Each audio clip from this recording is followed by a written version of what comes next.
Mesdames et messieurs, bonsoir et bienvenue à cette émission d'Info 9. Le 22e salon régional camping, loisirs, chasse et pêche de Rouyn-Noranda arrive à grands pas. Alors, pour nous en parler, je reçois l'organisateur principal de ce salon de Rouyn-Noranda, M. Guy Roy. M. Roy, bonsoir. Bonsoir. Merci d'avoir accepté cette invitation, M. Roy. C'est très gentil. On le dit, je vous reçois chaque année, puis c'est vrai qu'on on répète un peu, mais quand même, moi, j'aime à vous recevoir pour ce salon-là parce que ça attire beaucoup de personnes. Oui. Puis, quand on y va, on rencontre les gens. Là, c'est vraiment le signe du printemps. On peut le dire ouvertement. Quand le salon du camping, loisirs, chasse et pêche ouvre ses portes, ça veut dire printemps, bateau, VTT, etc., etc. Mais aussi, M. Roy, on peut dire que c'est une activité familiale. Oui, c'est beaucoup de parents, mettons, pour les jeunes en bas de 10 ans, c'est gratuit. C'est important, exactement. Oui, c'est ça. C'est important, mettons, pour de dire les parents viennent avec leurs enfants. Cette année, pour les enfants comme pour le grand monde, on a Céline, Domaine des rêves, sauf qu'elle va venir juste sur 2 jours, samedi et dimanche, à cause de ses petits animaux. Les petits chevaux, puis tout ça. Là, ça fait qu'elle va être là le samedi et dimanche, voir un horaire d'1 heure à 4 heures, samedi, 1 heure à 4 heures, dimanche. Elle va venir avec ses petits animaux. C'est nouveau, ça, hein? Oui, c'est nouveau. On a plusieurs nouveautés, des gens de l'extérieur qui viennent ici, des pourvoyeurs, puis tout ça, là, oui. C'est vraiment, là, le salon, parce que moi j'y vais à chaque année, puis je ne me tanne pas jamais, parce qu'on ne peut pas dire d'une année à l'autre, ah ben là, j'y étais, moi l'an passé, ça va être la même chose. Il y a tout le temps des nouveautés à chaque année. Cette année, ça va être encore plus nouveau, parce que j'ai tout, que je pourrais dire, chambardé le salon. Tout le récréatif est complètement tout en bas. Il y a 6 gros kiosques en bas. Et j'ai divisé l'aréna en 6 kiosques. Fait que tous les exposants de Rouen, Blais récréatif, Marine-Lamy, tout ça, Bergeron, Piscine, c'est tout en bas. Les 6 en bas, Motosport de Capitale, Motosport du Cuivre, sont tous en bas. Ils ont moins d'espace. En haut, on a tous les kiosques. Il faut monter sur l'aréna Régent-Houle pour aller voir tous les kiosques qui sont en haut sur l'aréna Régent-Houle. C'est un peu l'inverse que vous avez fait. Exactement. Parce qu'avant ça, c'était en bas. À Jacques-Lapérière. C'est ça. Puis, à Régent-Houle, là, on arrivait avec les récréatifs. Les gros récréatifs. Là, le récréatif est tout en bas, puis en haut, on va tout avoir. Est-ce que ça vous avait été demandé ou bien non, c'est simplement... Oui, il y en a qui m'avaient proposé ça, des commerçants. Ils ont dit, me semble, ça sera bon. Puis le monde... on s'apercevait qu'il y a bien du monde qui ne voulait pas aller voir le récréatif ou tout ça. Puis, ils ne voulaient pas monter en haut. Tandis que là, en ayant tout installé comme ça, le monde va voir en bas. Ensuite, ils peuvent aller en haut. En haut, on a plusieurs nouveautés. Exactement. Oui, parce qu'à chaque année, on ne peut pas dire, moi, je vais y aller juste dans 2 ou 3 ans, parce que c'est toujours la même chose. Vous avez tellement de changements. Moi, je n'en suis un qui y va à chaque année, puis on s'aperçoit que c'est toujours bien fait, puis c'est toujours bien... les kiosques, les gens sont avenants, des gens, c'est sûr qu'ils ont un produit à nous montrer, puis à vendre, c'est sûr, mais il reste quand même que on peut aller là, puis regarder un film sur la pêche, sur la chasse. Il y a aussi, il y a les agents de la faune qui sont là également, si on a besoin de conseils. C'est ça. Cette année, on va avoir même le kiosque du MNRF qui vont monter un kiosque spécial pour des animaux empaillés. Je pense qu'ils vont voir le cougar, tout ça. On va être vraiment beau avec la petite ferme. Là, ça va être vraiment beau.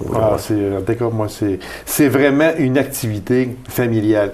Monsieur Roy, quand on parle de loisirs, c'est sûr que là, on parle de VTT, de scooter, de bateaux. Quand on parle de camping, là, il y a des roulottes, des tentes roulottes, il y a des roulottes qui sont extraordinaires. Et puis, déjà, ça donne le goût d'aller en camping à ce moment-là. Oui. Dans la chasse et la pêche également, il y a des kiosques pour la pêche. Kiosques pour la pêche, la chasse, ils ont pris plus grand pour justement essayer d'avoir plus de produits nouveaux, de montrer des produits nouveaux, tout ça, là. Est-ce que encore cette année, M. Gagnon, qui était là, pour les terres publiques, là, abri sommaire, là, RLTP? Oui, exactement. Oui, est-ce qu'il va y avoir un kiosque encore? Parce qu'il y a des choses qui ont changé il y a l'an passé, il y a 2 ans, puis je sais qu'il était, lui, il était au courant il était à la fine pointe de tout ça, fait qu'il va sûrement donner d'excellents conseils encore. Oui, les informations, tout ça, sur les kiosques, sur les camps de chasse, les abris sommaires, là. Est-ce qu'il y a des tirages encore cette année, monsieur? Oui. Dans le tirage, pour l'entrée du salon, on va avoir un ensemble de moulinets, cannes moulinets étui avec un coffre à pêche, une valeur de 550 qui est sur votre billet. OK, c'est ça. Sur le billet, à l'entrée, déchire, on met ça dans une boîte spéciale. C'est ça, exactement. C'est le prix de présence, c'est ça, ni plus ni moins, c'est ça. Pas prix de présence, non, parce qu'il ne faut pas être là. Non, pas besoin d'être là, faites juste remplir votre nom. Juste remplir, exactement. Oui, on a un voyage de pêche qui vient tirer de dimanche après-midi, c'est pareil, vous n'avez pas besoin d'être là. Pour voir le lac à la truite, à Belle-Terre, un voyage en plan américain, 3 jours pour 2 personnes, bateau, moteur, essence fournie. C'est vraiment des beaux prix, M. Roy, ça. Juste pour avoir une chance de gagner un de ces prix-là, ça vaut quasiment le déplacement, parce que le coût du billet est quand même pas énorme, là. Non, 8 $ à l'entrée. 8 $ à l'entrée. Est-ce qu'on peut se permettre ça aujourd'hui? Je pense que oui. La provenance des visiteurs, on en a un peu parlé, mais ça vient un peu, mais c'est tout de l'Abitibi-Témiscamingue, je présume. Avec le Nord-Ontario. Oui, parce qu'il y a beaucoup. Puis il y avait quelques kiosques ontariens déjà. On a encore des kiosques de l'Ontario. On a les agents de la Fonde de l'Ontario. On est supposé avoir Touristes Ontario. Oui, OK. Oui. Ça fait que c'est mixé un peu. On a 2 autres kiosques de l'Ontario aussi qui viennent. C'est vraiment... Vous avez pensé à tout. Vous avez vraiment pensé à tout. Il faut renouveler à chaque année. Exactement, parce que c'est sûr que si c'est toujours la même chose, si c'est toujours les mêmes exposants, il va venir un temps que les gens vont, sans cette année, les gens vont dire, bien regarde, on ira plutôt l'an prochain parce que cette année, ça va être pareil. Alors, il faut dire aux gens que oui, à chaque année, et M. Roy est là pour le confirmer, il y a des affaires nouvelles, beaucoup. Oui, cette année, je dirais 30 % il y a des nouveaux... kiosques qui viennent cette année. En changeant l'aspect du salon, ben ça va tout changer l'aspect du visitage du salon. Oui, exactement. C'est ça, exactement. Alors, M. Roy, on donne les dates. C'est le 13, 14 et 15 avril. OK. Le vendredi, c'est de 2h à 22h. Le samedi, de 10h30 le matin à 22h. Le dimanche, ben c'est de 10h30 à 5h. Et puis, le coût, on le disait, c'est 8 $ à l'entrée. 8 $ pour les enfants de 10 ans et moins. C'est gratuit. C'est gratuit. Il va y avoir aussi des conférenciers. Il va sûrement avoir de l'animation sur le stade, comme à chaque année. Oui, il y a 4 conférenciers. Il y a, pour le GPS, Sylvain Saint-Louis. L'agent de la Fonde va parler de réglementation. On a aussi Michael Bolduc, Kid Panache, qui appelle un jeune bon cours sur l'Ornial. On a Félix Goulet, le pro-staff de Marine Lamy, qui va faire des conférences sur la pêche, tout ça, là. Alors, on invite les gens à la 22e édition du Salon régional camping, loisirs, chasse et pêche de Rouyn-Noranda. Ce sont les dates, c'est 13, 14 et le 15 avril prochain. Coût d'entrée, seulement 8 $ et c'est gratuit pour les 10 ans et moins. Monsieur Roy, merci infiniment. On vous souhaite encore une fois tout le succès possible. Puis on sait qu'il va y avoir beaucoup de monde, j'en suis persuadé. Oui, à tous les ans. C'est un bon succès. Comme à tous les ans, parce qu'il y en a vraiment beaucoup de monde. Mais il faut dire aussi que ça circule bien. Ça, il faut dire qu'on n'est pas tous pris ensemble. Là. Il faut, parce que des fois, des gens disent, il va y avoir trop de monde, moi, j'y vais pas, on est pris. Puis non, ça circule vraiment bien. Puis avec les 2 arénas aussi, ça fait grand. Puis les gens n'ont pas à se piler sur les pieds. Merci beaucoup, M. Roy, puis je vous souhaite tout le succès possible. Merci bien. Alors, courte pause, mesdames et messieurs. On vous revient immédiatement après. Restez avec nous.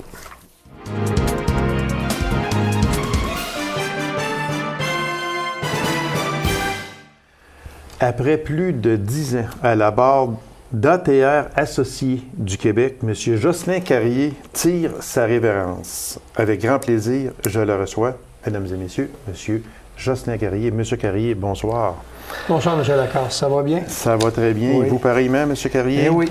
Bon, dans mon intro, je disais qu'après 10 ans à la barre d'ATR Associés du Québec, qu'est-ce que ATR Associés du Québec, M. Carrier? ATR Associés, c'est une fédération qui regroupe les 21 régions touristiques du Québec. Okay. Donc, l'Abitibi-Témiscamingue, on en fait partie. Et pour se situer, bien, disons que Montréal est également dans cette fédération. L'Office de Québec est dans cette fédération. Alors, les 21 régions du Québec se réunissent autour d'un organisme qu'on appelle les ATR Associés du Québec. Alors, ça veut dire que chacune des régions est représentée au sein d'ATR Associés Québec. Chacune des régions est membre, est représentée également à ATR Associés.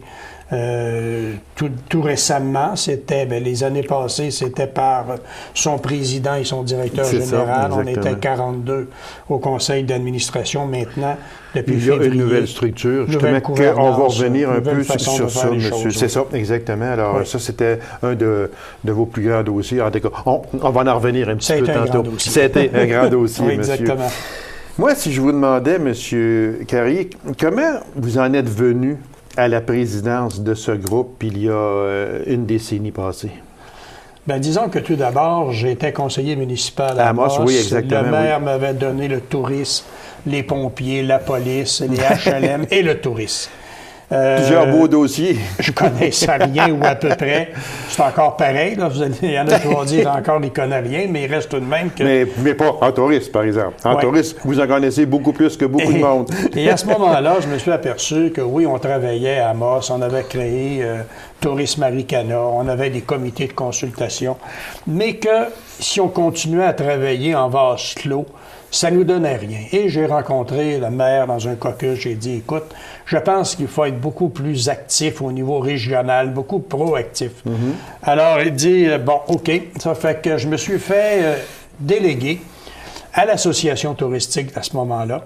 Okay. Et par la suite, bon, bien, voyant que ça allait bien, tout de même, on était tout de même en changement, l'association touristique aussi. Notre philosophie de travail changeait également au niveau régional.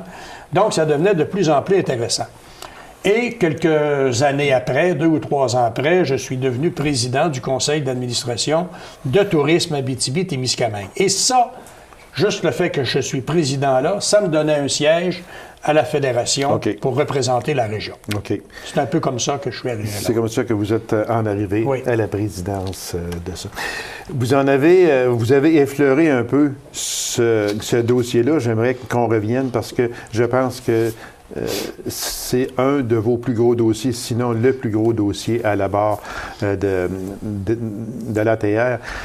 Qui était composé, bon, il y avait 42 personnes, comme vous avez dit, 21 présidents, 21 directeurs généraux. C'est ça, directeurs généraux. Et avec tout ça, vous avez proposé une structure nouvelle. Alors, moi, j'aimerais qu'on revienne à ces 42 personnes-là. C'était quoi leur rôle? Puis que vous en êtes venu après ça à 11 seulement qui étaient des présidents plus des DG. C'est quoi, là, la différence entre ces 42 personnes-là et ces 11 personnes? Il faut faire un peu d'histoire. Oui, j'aimerais qu'on fasse ça. Au début, quand je suis arrivé à la présidence de l'Abitibi-Témiscamingue et que j'ai siégé au conseil d'administration d'ATR Associés, on était 21, c'était 21 présidents. Les directeurs généraux n'étaient pas là. Les directeurs généraux étaient dans les corridors. La plupart des présidents prenaient des décisions en conseil d'administration, consultaient pas leurs directeurs généraux. Ça créait une foule de problèmes parce que, faut pas se cacher, il y a 10, 12 ans, 15 ans, l'industrie touristique était en plein essor au Québec aussi. Exactement, oui. Donc, on est embarqué dans ce moule-là. Donc, après réflexion, on s'est dit, pourquoi se limiter à 21 présidents qui sont des bénévoles, qui connaissent très bien leur région, connaissent très peu l'industrie touristique. Et il y a un consultant à Montréal qui m'avait dit, « M. Carrier, écoutez, mettez donc tout le monde autour de la table. Ça fait que demain, vous allez avoir l'expertise des directeurs généraux et l'expertise des présidents un peu plus politiques, si vous voulez. » Donc, un an après, ça a été très facile. On s'est ramassé avec un conseil d'administration de 42. autour de la table, il y avait l'expertise, il y avait l'expérience, puis il y avait tout ce qu'on appelle le plus politique, les interventions plus politiques. Ça a été au début, dès mon arrivée, on a fait cette restructuration-là. Et ça fonctionne pendant 9 ans ou 10 ans. Sauf qu'à un moment donné, on arrive dans un mur de prendre des décisions et la réflexion s'est faite très rapidement. J'ai pas grand mérite, on n'a pas grand mérite. La réflexion s'est faite parce qu'un consultant est arrivé puis nous a posé la question, c'est quoi un conseil d'administration? Un conseil d'administration, c'est pas pour faire de la concertation. Un conseil d'administration, c'est pour administrer un budget, préparer le budget, l'adopter, et aussi un plan d'action qui va avec le budget. Donc, un conseil d'administration, techniquement, devrait se réunir 3-4 fois par année. Par contre, donnez-vous une structure parallèle pour la consultation. Donc, et ça, on a lancé ça dans le réseau. Je dois te dire que les 42 présidents et DG, ils se disaient, bien, j'ai pas grand chance d'être sur le conseil d'administration. Ça a fait des mécontents un peu, ça a bouleversé les habitudes. Ça a bouleversé les habitudes, OK. Jocelyn Carrier n'était plus sur le conseil d'administration d'office. OK. Je devais me faire élire. OK. Et le conseil d'administration diminuait à 11 personnes. Plus de comité exécutif. Alors, je ne sais pas si vous voyez tout ce bouleversement qu'il y avait. Exactement. Mais la question qui est importante, c'est la consultante qui est venue nous le dire. Je vais te donner un exemple avec Mme Nepke, par exemple. Elle disait, Mme Nepke, vous êtes sur le conseil d'administration de la Fédération parce que vous êtes directrice générale de l'Abitibi-Témiscamingue. Qu'est-ce que vous allez faire là, au juste? Qu'est-ce qui vous amène sur le conseil d'administration? Bien que je prends Mme Nepke. Oui. Parce qu'on la connaît bien, exactement, oui. Elle dit, moi, je pense que, sincèrement, vous êtes payé par Tourisme Abitibi-Témiscamingue, ils payent vos dépenses pour venir ici, donc vous êtes là pour défendre votre région. Vous n'êtes pas là pour administrer une fédération. Oui, c'était vrai. Oui. Et là, voilà le point crucial, le point tournant qui a fait que les gens autour de la table ils ont dit, c'est bien vrai. Chacun de sa région allait défendre sa région. Et ça devenait quasiment plus gérable à un moment donné. Alors, par contre, cette table-là de 42 est tellement importante qu'on l'a maintenue. OK. On l'a maintenue comme lieu de concertation. Okay. Donc, 2 fois par année, les 42 vont se réunir ensemble dans une sorte de colloque, une sorte pour travailler ensemble. Et on va inclure aussi d'autres intervenants, les autres fédérations, la Fédération des clubs de motoneige, par exemple. Puis, est-ce que c'est beaucoup plus facile de réunir, mais c'est sûr que c'est plus facile de réunir 22 personnes, c'est-à-dire dans la nouvelle structure, que d'en réunir 42? C'est 11 qui restent. C'est 11 qui restent, OK. C'est 11 qui restent dans la nouvelle structure. Alors, c'est plus facile et les discussions se font plus... c'est plus intime ou quoi? Ils vont être différentes. Ils vont administrer un budget de 7 millions. OK. Ils vont préparer un plan d'action pour ce budget-là. OK. Et je pense que les consensus vont se faire à la table des régions, les 42 qui vont encore se rencontrer pour ces grands consensus-là. En passant, je vais faire un clin d'œil à Mme Nepke parce qu'elle est sur le conseil d'administration. Oui, exactement. Elle s'est fait élire. Mais quand on revient à la table des régions, M.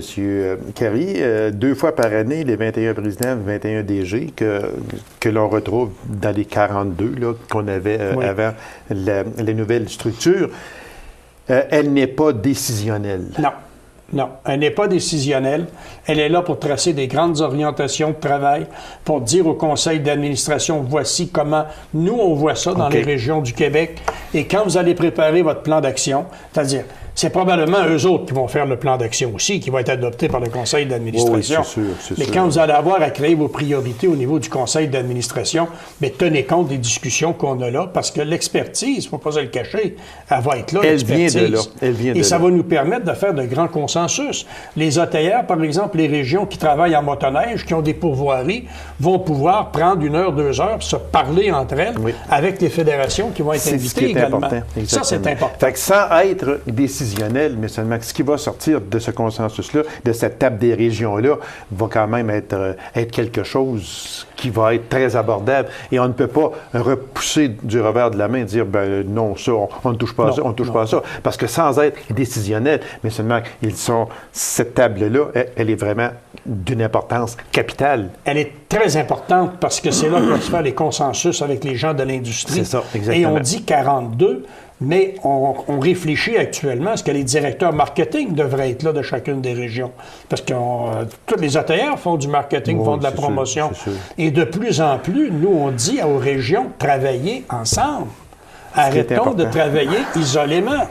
Alors, Exactement. ceux qui ont de la motoneige... La division n'apporte jamais rien. Parlez-vous donc, puis faites donc de la promotion ensemble aux États-Unis, qui est un marché. C'est sûr que le Nord-Est ontarien, on va travailler avec l'Outaouais, on va travailler avec Abitibi-Témiscamingue, on va travailler peut-être avec les Laurentides. On n'a pas intérêt actuellement à travailler le produit ontarien avec la Gaspésie, par exemple. Donc, cette table des régions-là va permettre de faire ce départage-là. C'est donc dire que c'est sûr que quand on travaille ensemble, on se serre les coudes, on peut faire de grandes choses, mais la division, à ce moment-là, n'a jamais rien donné. Jamais. Et ne donnera jamais rien. Monsieur Carrier, dans les 10 ans que vous avez été à cette présidence-là, quels sont, à votre point de vue, à vous, les grands dossiers, ou peut-être des grands dossiers d'abord au Québec?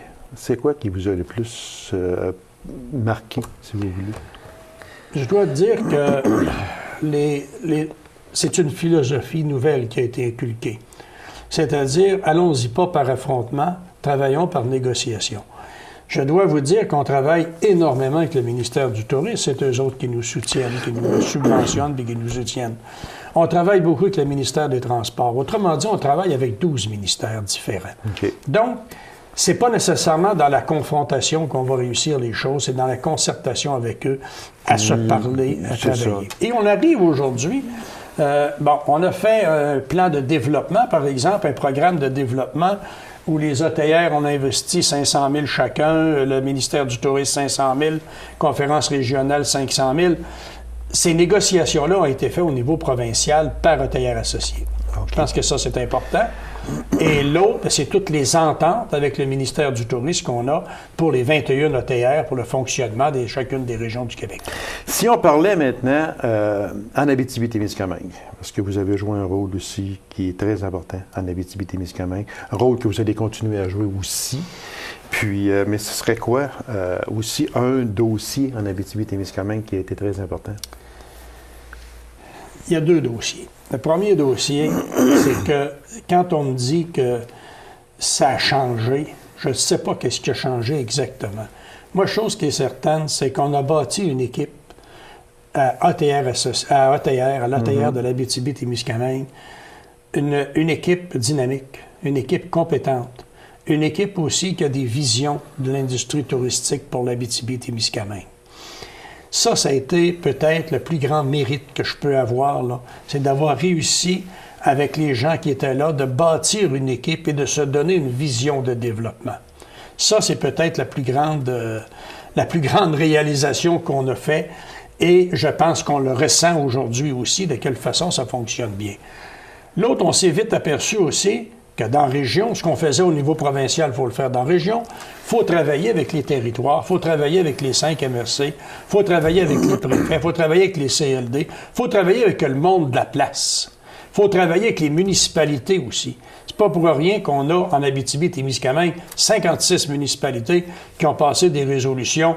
Oui, on va continuer à investir dans l'industrie touristique, mais pour la qualité de vie de mes citoyens d'abord. Voilà. Et c'est ça qui a réussi. Donc, on a réussi, je pense, la plus grande réussite, le plus grand dossier, ça a été de placer ces gens-là ensemble, de penser région, et aussi, et la toile de fond de tout ça, c'est de commencer à se dire, mais on a une belle région. Oui, c'est vrai. Arrêtons de la dénigrer. Arrêtons, jusqu'au si j'en parle, là, arrêtons de parler des maringouins, parlons des belles choses qu'on a chez nous, parlons des beaux festivals. On a un problème dans les festivals, là, ça pousse partout. Il y a trop de monde. Et je pense que c'est ça qui est intéressant. Exactement, c'est ça qui est intéressant. Oui, et c'est de faire comprendre aux gens que l'industrie touristique, c'est pas d'organiser un petit party de village. L'industrie touristique, c'est de faire venir des gens de l'extérieur de la région.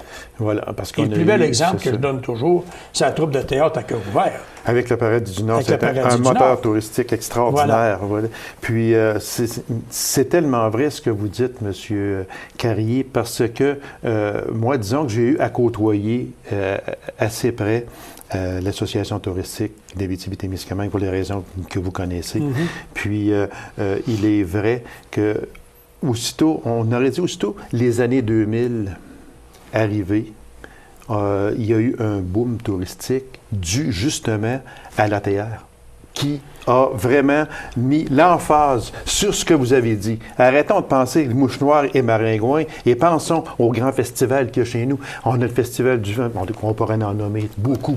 Juste en motoneige. On a les plus beaux sentiers au Canada. Exactement. Et c'est dit dans les grandes revues, c'est pas rien que nous autres qui le disent. C'est parce qu'on se l'est dit entre nous, que les gens ont bâti autour de ça. C'est ça qui est important. Alors, quand on parle de motoneige, on parle d'Abitibi-Témiscamingue. Oui. Quand on va en Gaspésie, on parle de l'Abitibi-Témiscamingue. C'est ça. Puis on les voit dans les revues, dans les grandes revues américaines où ils en parlent. Puis c'est notre nom qui est là. Fait que ça veut dire qu'il y a eu de l'ouvrage, puis pas seulement de l'ouvrage bien fait, c'est qu'il y a eu aussi, on a vanté l'Abitibi-Témiscamingue, puis on a dit, venez chez nous. On est parti avec ce qu'on était. Voilà. On est des gens développeurs, on est des gens qui ont des visions, on est jeunes. On n'est pas une vieille région, là. Absolument pas. Le secteur Abitibi n'a pas encore 100 ans, là. Alors, on est une jeune région, mais remplie de dynamisme. Et cette jeunesse-là, aujourd'hui, est-elle rendue à l'adolescence ou à l'âge adulte? On va laisser les gens décider. Mais je pense qu'on a atteint une maturité vraiment fantastique. Monsieur Carrier, moi, j'aimerais vous féliciter pour la médaille de l'Assemblée nationale que vous avez reçue dernièrement des mains de la ministre du Tourisme, Mme Nicole Ménard. C'est un grand honneur. C'est un honneur qui rejaillit sur l'Abitibi-Témiscamingue. Puis on sait que vous avez toujours été un ambassadeur hors pair pour l'Abitibi-Témiscamingue. Vous avez toujours vanté notre région, et avec raison et avec succès. Je vous en félicite, M. Carrier.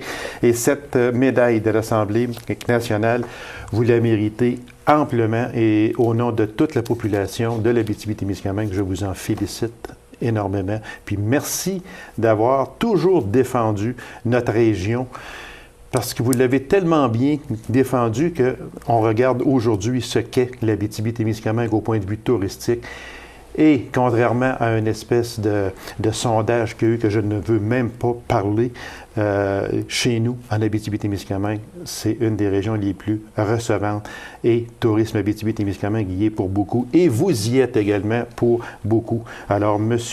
Carrier, félicitations. Puis, au nom de toute la population, encore une fois, je vous en félicite parce que c'est un grand honneur.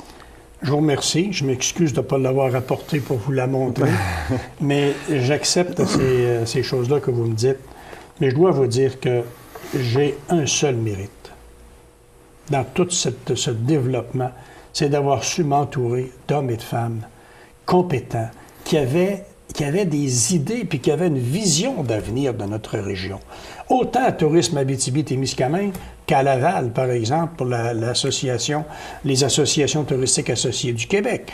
C'est des équipes qui, oui, j'ai participé à les bâtir avec eux, mais aujourd'hui, je pense que la grande fierté que cette médaille-là, je dis merci à l'équipe de Tourisme Abitibi-Témiscamingue, je dis merci à l'équipe de TR Associés, parce que c'est eux autres qui ont fait qu'on paraît bien, si tu veux. Je pense que quand tu es bien entouré, tu parais toujours bien. Donc, j'ai accepté cette médaille avec beaucoup de plaisir au nom de la région, au nom du Québec aussi, parce que le Québec continue à se positionner avantageusement sur les grands marchés aussi. En terminant, il reste à peine 30 secondes, M. Carrier. Vous restez toujours dans le tourisme Abitibi-Témiscamingue? On ne vous perd pas. Je pense que je vais rester ici. Je vais pour un bout de temps encore. Okay. Maintenant, il reste qu'à un moment donné, il faudra trouver de la relève, et je pense que ça s'en vient, mais peut-être pas pour tout de suite, c'est sûr.